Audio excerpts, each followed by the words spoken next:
Bismillahirrahmanirrahim. Assalamualaikum warahmatullahi wabarakatuh. Kembali lagi bersama saya Ahmad Raihan. Dan pada kesempatan kali ini kita akan mempelajari mengenai hukum keuangan negara. Pada kesempatan kali ini kita akan membicarakan mengenai asas-asas dari hukum keuangan negara. Nah, di sini ada dua asas atau dua periode asas yang ada dalam keuangan negara. Yang pertama adalah asas-asas yang muncul sebelum adanya Undang-Undang Nomor 17 Tahun 2003. Nah, ini ada sekitar 4 asas.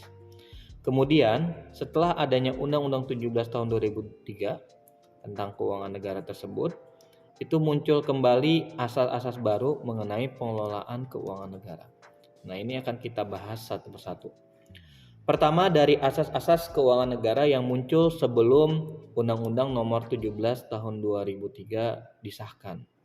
Ada yang namanya asas tahunan, yang mana asas ini membatasi masa berlakunya suatu anggaran untuk suatu tahun tertentu.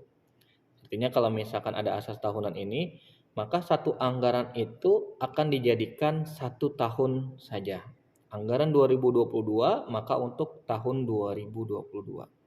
2023 maka untuk tahun 2023. Asas kedua yaitu ada asas universalitas atau asas kelengkapan. Yang mana ini mengharuskan agar setiap transaksi keuangan ditampilkan secara utuh dalam dokumen anggaran.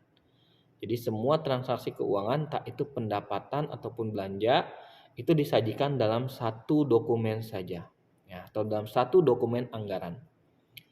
Yang ketiga, ada namanya asas kesatuan yang menghendaki agar semua pendapatan dan belanja negara dijadikan satu dalam suatu dokumen anggaran.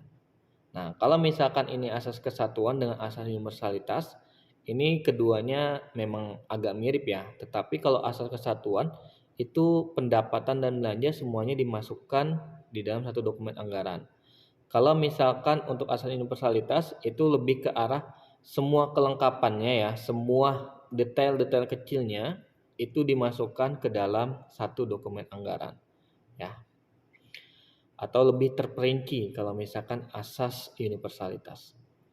Yang keempat, ada asas spesialitas yang mensyaratkan bahwa jenis pengeluaran dimuat dalam mata anggaran tertentu atau tersendiri dan diselenggarakan secara konsisten, baik secara kualitatif maupun kuantitatif.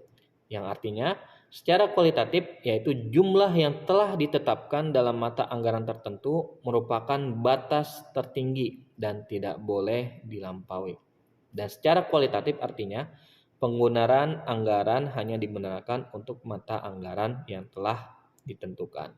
Ya, jadi kalau misalkan dilihat di sini, asas spesialitas ini artinya adalah kalau secara kuantitatif, bila harganya adalah sekitar 2 kuadriliun dan di setiap mata anggarannya, misalkan untuk kementerian yang ada, itu satu kementerian mendapatkan sekitar 1 triliun, maka tidak boleh melebihi anggaran tersebut.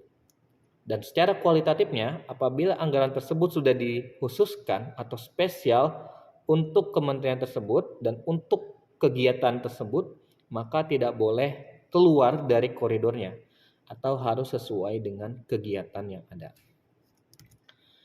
Kemudian, itu tadi adalah beberapa asas sebelum adanya Undang-Undang Nomor 17 Tahun 2003 tentang keuangan negara. Kemudian ada asas-asas yang muncul setelah Undang-Undang Nomor 17 Tahun 2003. Yang pertama ada asas akuntabilitas berorientasi pada hasil, yaitu asas yang menentukan bahwa setiap kegiatan dan hasil akhir dari kegiatan pengelolaan keuangan negara harus dapat dipertanggungjawabkan kepada rakyat sebagai pemegang kedaulatan tertinggi negara sesuai dengan ketentuan peraturan perundang-undangan yang berlaku. Ya, jadi harus akuntabel atau harus bisa dipertanggungjawabkan, terutama kepada rakyat sebagai pemegang kedaulatan tertinggi di negara kita. Yang kedua, ada asas profesionalitas.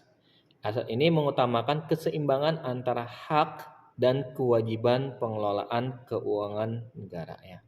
mana hak-haknya dan mana kewajibannya. Biasanya hak ini adalah berkaitan dengan penerimaan, kalau misalnya kewajiban berkaitan dengan pengeluaran. Kemudian ada asas proporsionalitas, yaitu pengalokasian anggaran dilaksanakan secara proporsional pada fungsi-fungsi kementerian atau lembaga sesuai dengan tingkat prioritas dan tujuan yang ingin dicapai. Jadi ketika dibuat namanya penerimaan dan pengeluaran itu harus proporsional dan sesuai dengan apa yang ingin dicapai.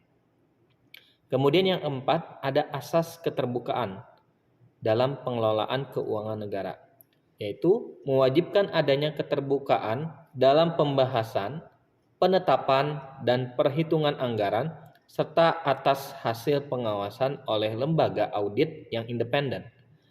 Jadi, mulai dari proses perencanaannya, terus juga penyusunannya, lalu juga ada pembahasannya dan juga penetapan serta pengesahan, bahkan hingga sampai yang namanya laporan pertanggungjawaban itu harus terbuka sehingga bisa diawasi oleh lembaga audit yang independen atau juga diawasi oleh masyarakat.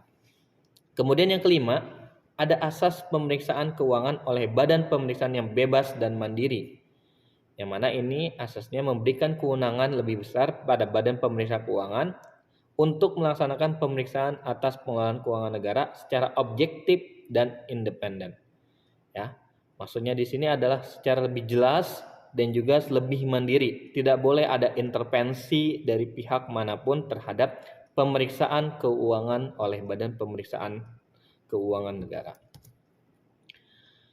Nah, teman-teman semua, jadi asal-asal di atas, baik itu yang sebelum Undang-Undang Nomor 17 Tahun 2003 ataupun setelah adanya Undang-Undang 17 2003, bukan merupakan kaidah hukum atau norma hukum, sehingga tidak mempunyai kekuatan hukum yang mengikat, kecuali dia hanya mempunyai kekuatan moral yang boleh dijadikan pedoman dalam pengelolaan keuangan negara. Jadi dia tidak memiliki kaidah atau norma hukum yang mengikat, tetapi dia adalah memiliki kaidah atau norma moral ya, sehingga ini menjadi salah satu pedoman dalam pengelolaan keuangan negara. Pejabat pengelola keuangan negara dalam melakukan pengelolaan keuangan negara itu tidak boleh terlepas dari asas-asas pengelolaan keuangan negara agar menghasilkan pekerjaan terbaik dan tidak menimbulkan kerugian negara. Karena sudah sering kita lihat kalau misalkan kita tidak mengikuti moral yang ada, pasti nantinya kita akan terperosok dalam lubang-lubang seperti korupsi, gratifikasi, suap, dan lain-lain yang bahkan bisa menimbulkan kerugian keuangan negara mencapai jumlah yang tidak bisa kita bayangkan. Demikian beberapa asas-asas dari pengelolaan keuangan negara yang ada. Kurang lebihnya mohon maaf. Terima kasih banyak. Wassalamualaikum warahmatullahi wabarakatuh.